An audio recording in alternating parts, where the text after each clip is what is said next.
Hey guys, Carrie here. As soon as I hit the record button, one of my dogs started barking. So, let me go see what's going on. Hold on. Well, okay. All right. So, Carrie here. Thanks for joining me tonight. Yeah. So I got the software working. I'm doing this without the webcam because, you know, it just seems to be working better that way. And plus that webcam, honestly, is really crappy. So, anyway, so I did this video. I got about 40 minutes in and the software stopped working.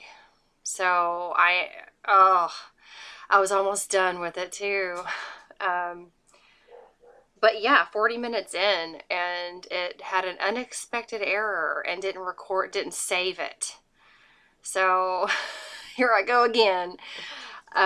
This video is gonna be about Julius Caesar and if he was human or if he was not human, if he was an ape. Ooh, that's a controversial thing to say. Nah.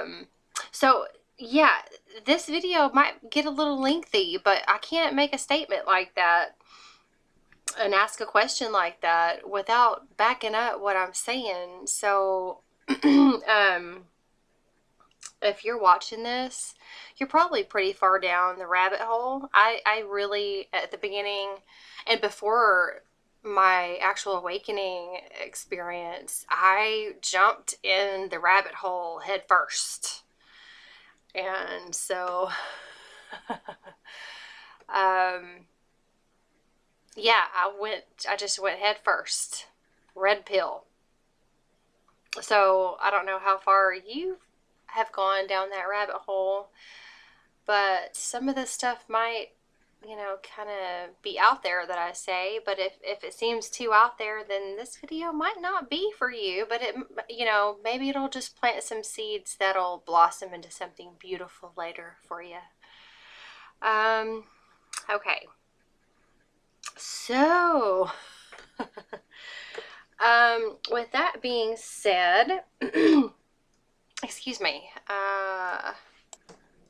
some of the video might get a little lag. I only have a couple of short clips for you, so if it lags, I apologize, but you get the gist of what I'm saying. And I'm going to post all of these links will be posted. So it might not happen tonight because this video might take, I'm probably going to go to bed after this, to be quite honest. So if you watch it and the links aren't there, just be patient. I'm going to go back and edit the description and everything. So, okay, here we go. Excuse me. Let me get a drink of water real quick here. And I just ate something too, so my throat is kind of dried out. Okay, so I hope you've seen the Planet of the Apes because it's very important to what I have to say and where I got the idea of this to begin with. So, all right, here we go. All right. I can't help thinking somewhere in the universe there has to be something better than man. Has to be. Very relevant what he just said. And thank you to Anthropocentric for posting that. I appreciate that very much. So that was George Taylor in the original film. So anyway, And look at this, why the Sumerian civilization is way too controversial for mainstream history. I thought that was cool. I put that in my watch later.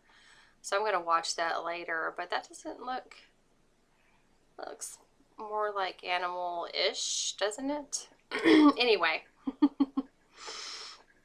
Yeah, so that was from the original film. And this is next, right here. This is just Wikipedia, Planet of the Apes, the 1968 film. This is the cast. I'll be referencing this often.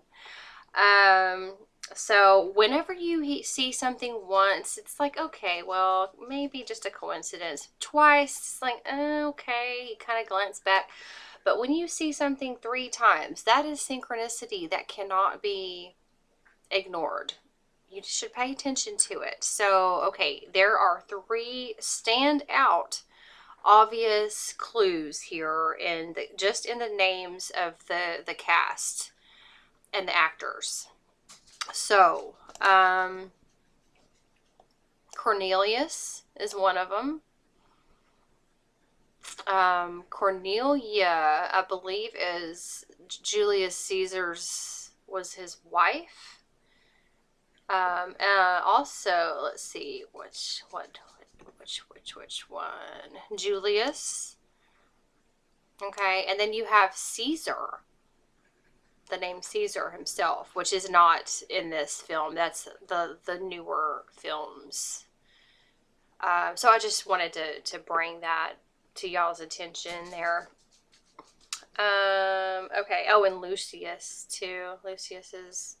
I'll show y'all where I get all of this. So Cornelius, Julius, and Caesar, those are the obvious ones. Caesar is in Rise of the Planet of the Apes and Beyond, that played by Andy Serkis. So, okay, let's take a look at this over here. Where is it? I lost it. No, it was this one. Galen. Wright King as Dr. Galen. Okay, there is a scene in the first film, the 1968 film, where George Taylor is brought in. He's captured and brought in. And Zira and Dr. Galen are in the room together examining him. And Dr. Galen obviously is a surgeon who works on, he dissects the humans. He does make a comment about the hygiene, the smell of the humans. He makes a comment to Dr. Zira about that. So go back and I watched that and I wrote it all down. He keeps complaining about how dirty the patients are. So let's take a look at this. Galen, Wikipedia. Okay. Uh-oh. Oops, I didn't mean to do that. I apologize. Let me go back. Okay, here we go.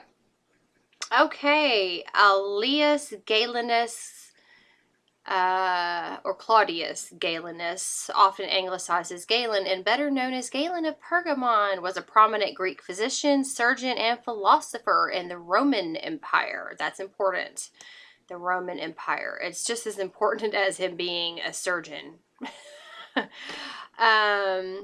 Arguably the most accomplished of all medical researchers of antiquity, Galen influenced the development of various scientific disciplines, including anatomy, physiology, pathology, pharmacology, and neurology, as well as philosophy and logic. Okay, so what are they doing in that film? They're studying the brain.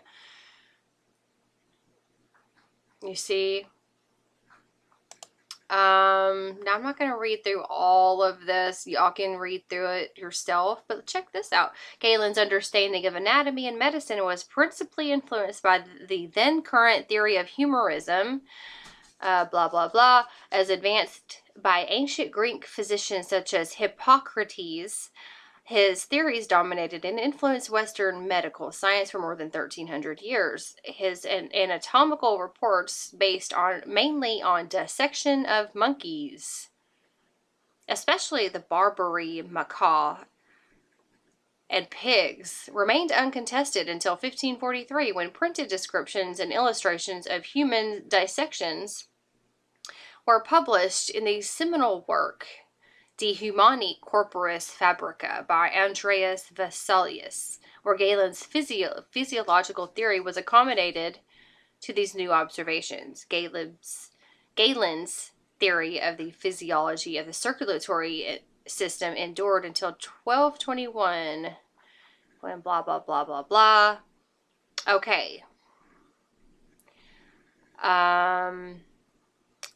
Galen saw himself as both a physician and philosopher, as he wrote in the treatise entitled that the best physician is also a philosopher. Galen was very interested in the debate between the rationalist and empiricist medical sects, and his use of direct observation, dissection, and vivisection represents a complex middle ground between the extremes of the two viewpoints. Check this out.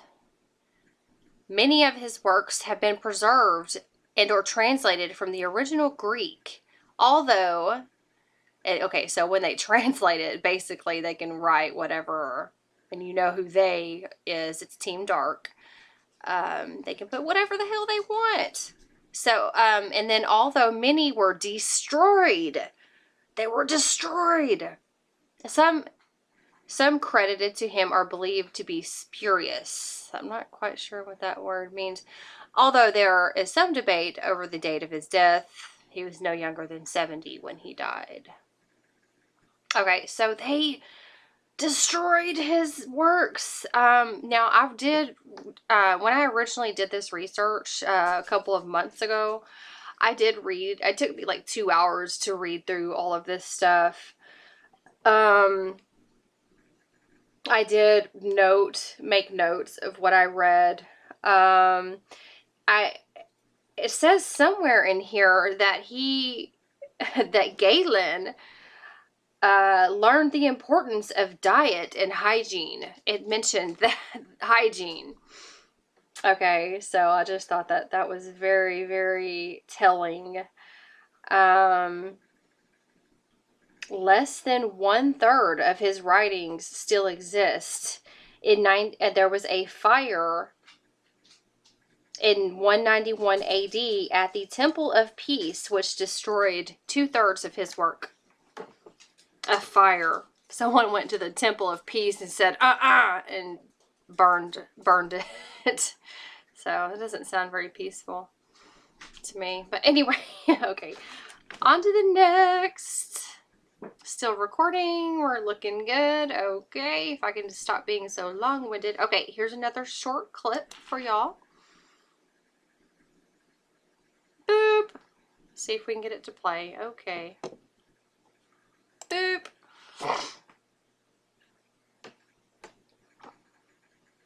What I know of man was written long ago, set down by the greatest ape of all, our lawgiver. Cornelius, come here. Reach into my pocket. Read to him the 29th scroll, 6th verse. Beware the beast man, for he is the devil's pawn. Alone among God's primates, he kills for sport, or lust, or greed. Yea, he will murder his brother to possess his brother's land. Let him not breed in great numbers, for he will make a desert of his home and yours. Shun him. Drive him back into his jungle lair, for he is the harbinger of death. Okay, thank you to Bazoo Zab, for posting that video. But did you hear what was said? Beware the beast man, for he is the devil's pawn. Shun him, drive him back into the jungle lair. Okay, that reminds me of George of the Jungle, but Tarzan and things like that, but I'm not going to go there. But the devil's pawn. Okay, so the devil would be kind of like a dragon, right? Kind of. So where am I going with that? Okay, this is where, right here. Okay, the name George. Tiller, which sounds kind of like Taylor, but I'm kind of stretching on that. Okay, so named for a man after a man who struggled with a fire-breathing dragon symbolizing the devil. Okay. Well, in that clip, the orangutan mentions that it was given to him by the lawgiver. The lawgiver, if you look up lawgiver, it's Draco. Draco is the lawgiver. Dragon, Draco. So anyway, just some tidbits that I'm putting out there about that. Y'all are welcome to do your own research, of course, but this is what I found. Okay, so the next one is Zira, one of the main characters. The name Zira means messenger. Okay, so that's important. She's a messenger. The whole thing is a messenger. So I just wanted to mention that. Okay, so Dr. Zaius in the original film and some other ones as well. It lists them all here. But Dr. Zaius is played by Maurice. Okay, he's played by an actor named Maurice Evans. He's the Minister of Science and the Defender of the Faith in the original film. And he is an orangutan, which is the top of the hierarchy in the simian species. So Maurice is an altered orangutan, former circus ape. He's Caesar's best friend. He's the honorary uncle to Caesar's son and a moral compass to Caesar and Cornelia, Caesar's wife. Now I just want to point out that Maurice would have plenty of reasons to hide information on human history if he was trying to protect their way of life by, you know, keeping everybody out of the forbidden zone, destroying all of the history. So that makes sense, honestly. It does. So here's Maurice. That's how that ties together, because Maurice is an actual character in the later films. So I just wanted to throw that out there. Now, the President of the Assembly. Now, that honestly is, it applies to sovereign states. The United States is not sovereign. I'm not going to go into that, but the United States. States. But this character is played, that's Dr. Zaius. Dr. Zaius was answerable, wait, hold on, answerable to him, but the governing orangutan elite generally agreed on, elite, it says elite, see that, elite, generally agreed on matters of faith and protection of ape order. The president oversaw Taylor's interrogation and found in favor of Zaius, of course. The president presumably died when Taylor activated the Alpha Omega bomb, which destroyed Earth, if not beforehand. So how many times did Earth get destroyed, man? So the timelines are kind of, woo, like makes you really think. But okay, get this over here. This character here was played by James Whitmore, who is a Skull and Bones Mason, Freemason. Okay, what would a Freemason be doing playing this character? And look, his first appearance was Planet of the Apes. His last appearance, Conspiracy of the Planet of the Apes. Now, there's some confusion with the word conspiracy. People hear that and they have it has a negative attachment to it. But the word conspiracy means to conspire. And conspire is when two or more people come together to talk and discuss about something. Now, Team Dark I've said it before, I'm going to say it again. Team Dark hides information in plain sight. They had to get together and figure out, okay, how are we going to incorporate this information into what, you know, because they have to let us know what they're doing. Team Light, you know, has to be informed of what's going on, so that it's all hidden in codes and you know, science fiction. That's what I'm getting at. So this gentleman here, it says that he's a Skull and Bones. Okay, where am I at? Okay, so that's all I had on that. Now the next thing is Nova. And I just found this on Wikipedia. Briefly, let me just say, during the 16th century, astronomer Tycho Brahe observed the supernova SN 1572 in the constellation Cassiopeia. He described it in his book De Nova Stella, Latin for concerning the new star, giving rise to the adoption of the name Nova. Okay, what in the world would that have to do with anything? The constellation Cassiopeia. Okay, well, Cassia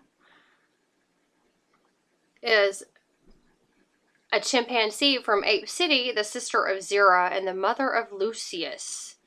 8 years before Taylor's arrival, when the destruction of the moon caused a major catastrophe in Ape City, Cassia met with Cornelius, but he was unable to save her from drowning when a huge wave hit Ape City.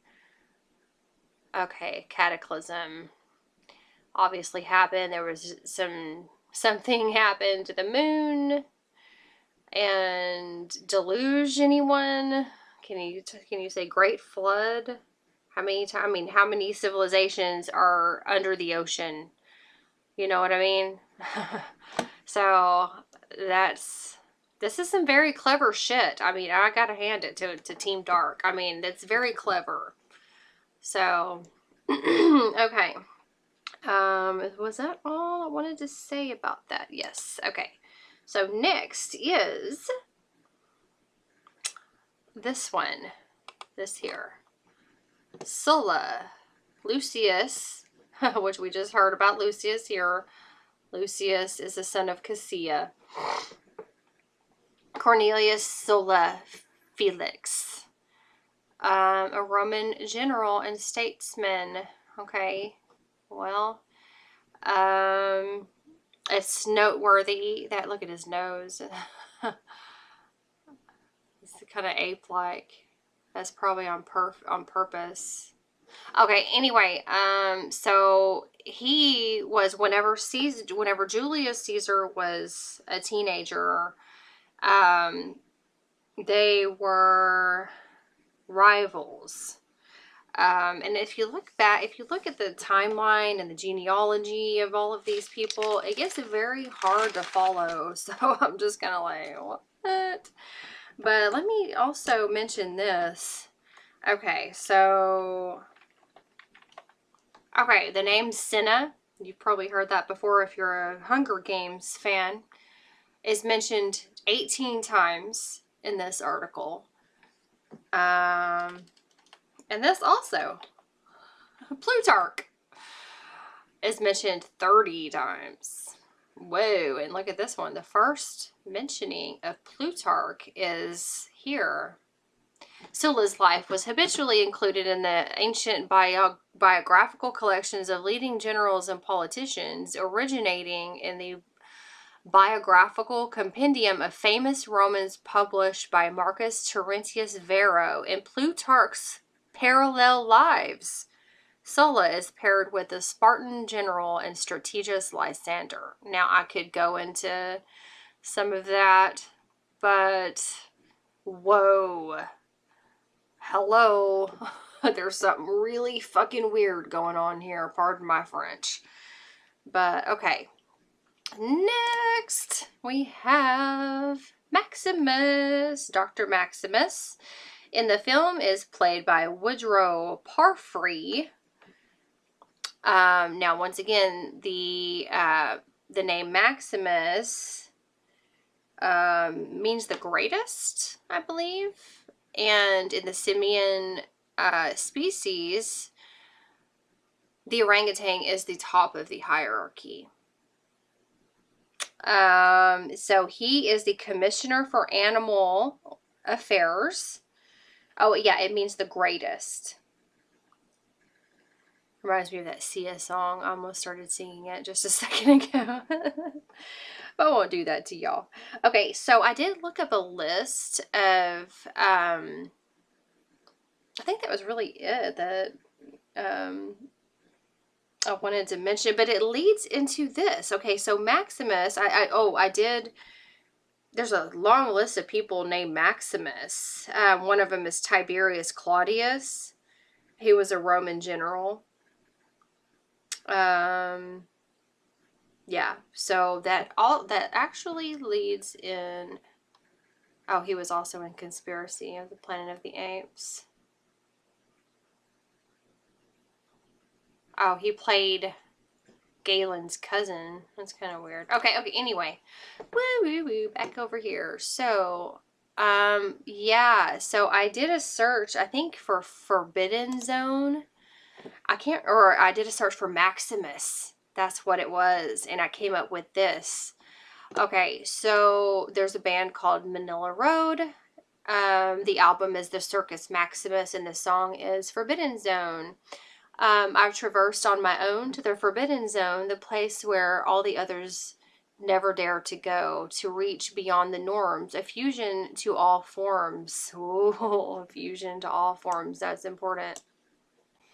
We're a melting pot, aren't we? Humans. Just read the Apocrypha of John and about Sophia. Sophia noted how we were formed. But okay, to go where no one else has gone before. Open all those hidden magic doors. This is a place of magical unknowns. No one can help you inside the zone. Here inside the zone. Well, that makes it sound like we are here inside the zone, doesn't it? Where we are in the Forbidden Zone. And I've actually heard that we were quarantined, under a quarantine.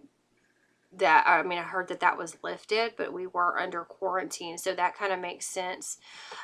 You've got to make it happen on your own. You've got to go yourself. You cannot phone. Deep in the heart of the Forbidden Zone, here I am, master of my destiny. Deep in the heart of the Forbidden Zone is where dreams turn into reality. Time has come to pass. I have to take the chance, reaching out into the unknown. Throw away the fear. Let the magic appear inside the Forbidden Zone. Okay, and the next one here. Wait, I'm missing one.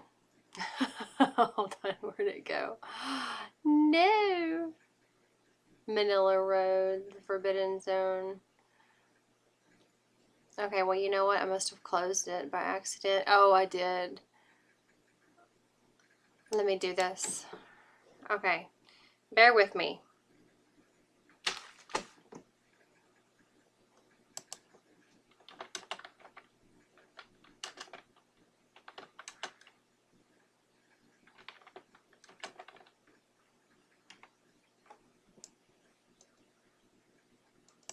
Okay, the Misfits has a song on the album Famous Monsters. Okay, first of all, they had it's Kong at the Gates, and then leads into the Forbidden Zone. So let's see here, and I had it opened already. I'll just do like this. Here it is. Some say that's where man began, on this wasted piece of land. Well, that sounds like he's talking about this wasted piece of land. What wasted piece of land? That's an odd way to say that. Where the evolution's yet to show, Forbidden Zone, blasting into outer space, the planet of the apes. Evolution's one hero, crossing a plane into another dimension, a million years into the future, crossing a path to another dimension, we the unseen. Back on Earth, it's all you read about. All the evidence destroyed. Maps and legends mark the firewalls. We, the lost, abandoned saviors of the Forbidden Zone. And it kind of just repeats itself. but that's so relevant to what I'm talking about here.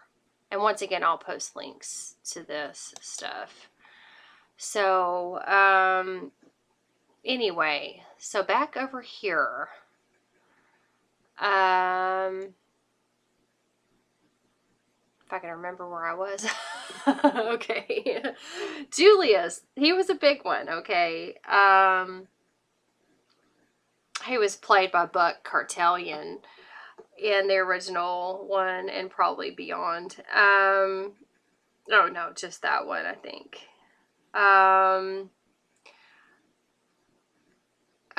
Yeah, I'm just going to read it. Julius was a gorilla charged with security at the research complex for studying captive humans. Like most of his species, he despised humans and felt they existed as nothing more than lower order animals. Isn't that how we kind of see them? And I've said before, this is backwards land. So it is, and I can't express that enough. Although he seemed less brutal towards the humans and the soldiers, he developed a particular dislike for the captured astronaut George Taylor, who had been confined to a cage after suffering injury during a hunt. Okay, oh, let me go back here. I think it was this one, or was it, oh, okay, so if you go back and look on the Misfits album that I just had, The Hunt, there's a song called Hunting Humans or Human Hunt or something like that. I was like, what? But look at the other songs. I mean, it's kind of weird, and I forgot to mention that before I closed that tab, but I'm not going to pull it back up. But yeah, oh my gosh, like seriously, how many of these things that do they have to throw at us before we really start thinking about it? And we are so indoctrinated as a species that we are all there is. Like, really? We really believe that? But there's plays on names throughout the entire series, the books, the movies, the TV series even. I mean, I haven't even gotten into that. So, okay. What's going on?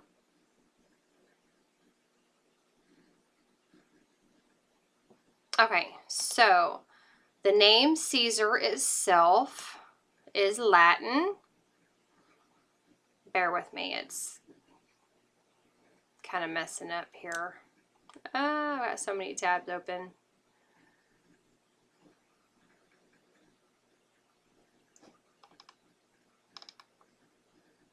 Okay.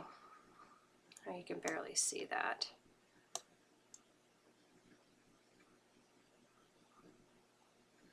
Okay, basically, I'll just tell you. Oh, here it goes. Okay. It says the name Caesar is a Latin baby name.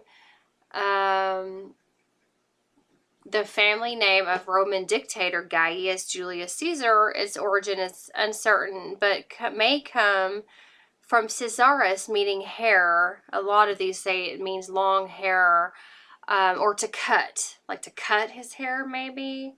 And it says perhaps referring to his birth by cesarean section. I don't know, but that's kind of weird. It also means sais or siesis, meaning bluish gray. Okay, well, bright eyes. His Caesar's hair or Caesar's eyes were blue. So that's kind of odd. But anyway, let's go here.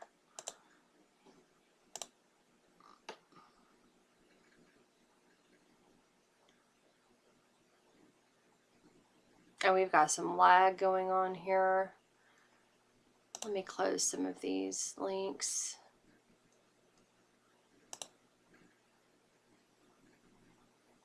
Okay.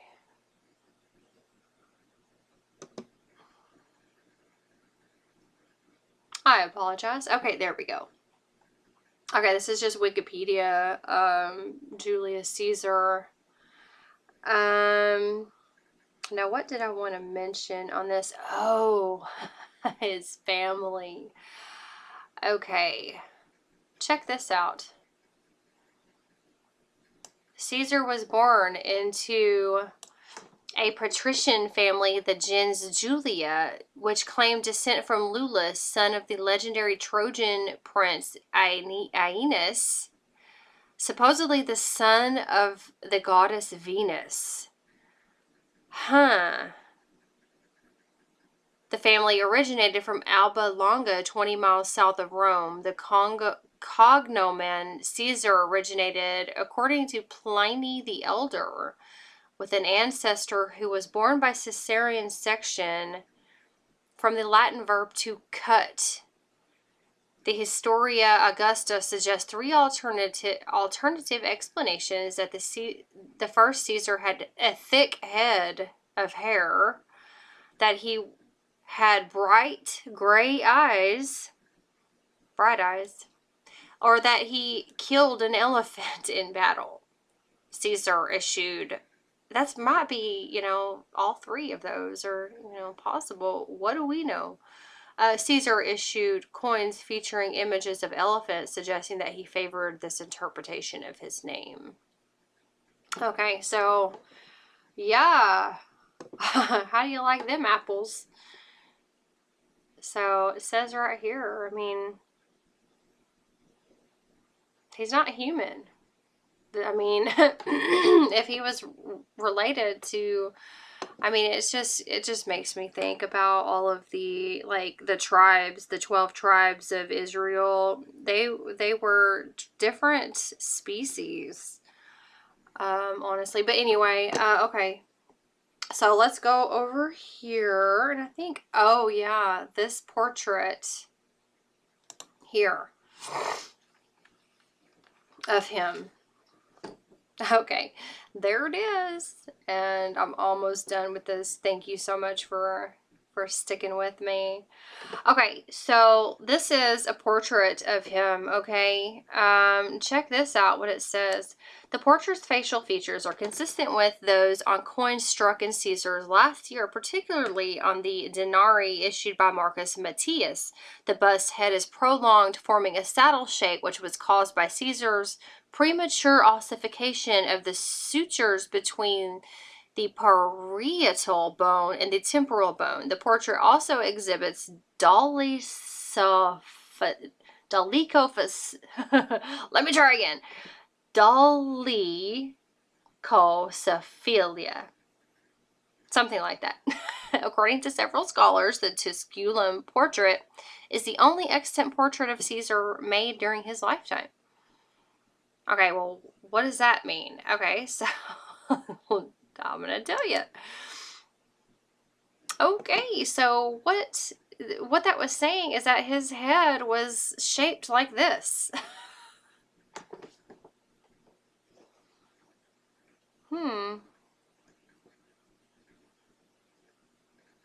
So they have a dolichocephalic skull, dolichocephalic, dolichocephalic. I think I might have got it just now, because this is cephalic, meaning referring to head, and this is dolicho, probably this shape, elongated. Okay, so that's the American staghound right there. That skull is relatively long, typically with the breadth less than 80% or 75% of the length. Okay. Well, look at this.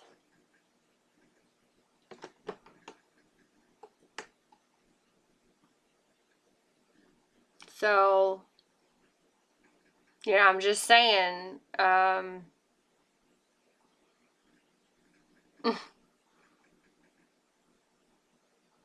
mean, I think that speaks for itself. I mean, it says it right there, and that, this portrait, look at it. I mean, you can tell it looks awkward. I'm surprised it hasn't been destroyed. Oh, this is a recreation of it from what I read. I read that somewhere, that this is a recreation, that it was destroyed. But yeah, it says right here, caused by Caesar's premature ossification of the sutures. So it's got this,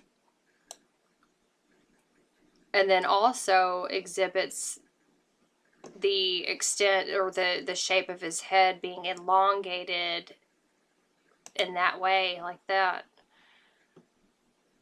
Like it was more long than tall, is what that means. And look how, do you notice that the ear looks damn near human? I mean, and they were back in those days. I mean, they were doing like back in the Sumeria, like when the Anunnaki came here and was doing all of the mixing of the DNA. I mean, it was like we are all mixed up and don't know what to do. All mixed up, don't know what to do. Okay, sorry. But yeah, that's really all I have to say about this subject right now. There are other things like in the newer movies. Okay, if you look in the very latest one, The War for the Planet of the Apes, it's got another connection to the Hunger Games. The Senna and the Plutarch, and Woody Harrelson plays in that movie as well. He plays in this last one, and the TSG Entertainment logo has a Roman-looking archer, or like a Greek-looking archer in the very beginning of it, when it's coming on and all of the credits are starting, or the intro, TSG Entertainment. So, Colonel, which is played by Woody Harrelson, also says King Kong is dead. And that's mentioned in the Misfits song. He also referred to Caesar's kingdom as unholy. And you know how the Roman Empire came in. The Vatican is doing some evil fucking shit, y'all. I mean, I don't really want to go too far into it, but when the movie was playing on my DVD player, at the very spot where the time said 1, 2, 3, 4, 5, someone said the word history. His story, history. Okay. And they are talking about hidden weapons inside the mountain. Okay, and he says, this is quote, "This is a holy war. All of human history has led to this moment. If we lose, we'll be the last of our kind. It will be a planet of apes, and we will become your cattle." And there's a symbol with Greek lettering that means the beginning and the end, Alpha and Omega, the beginning and the end. So anyway, that's really all the dots I wanted to connect here. You guys have to think for yourselves what you feel, but I believe that science fiction is more, I mean, that you put some truth out there and slap a label called fiction on it, and there's your truth in plain sight. Brilliant job, Team Dark. But let's get together. Let's get it together, Team Light. Let's make a swirl. Let's all appreciate what they've done here, and let's start realizing it. Let's not be cattle, y'all. Okay, that's all, and y'all have a good night. Bye-bye.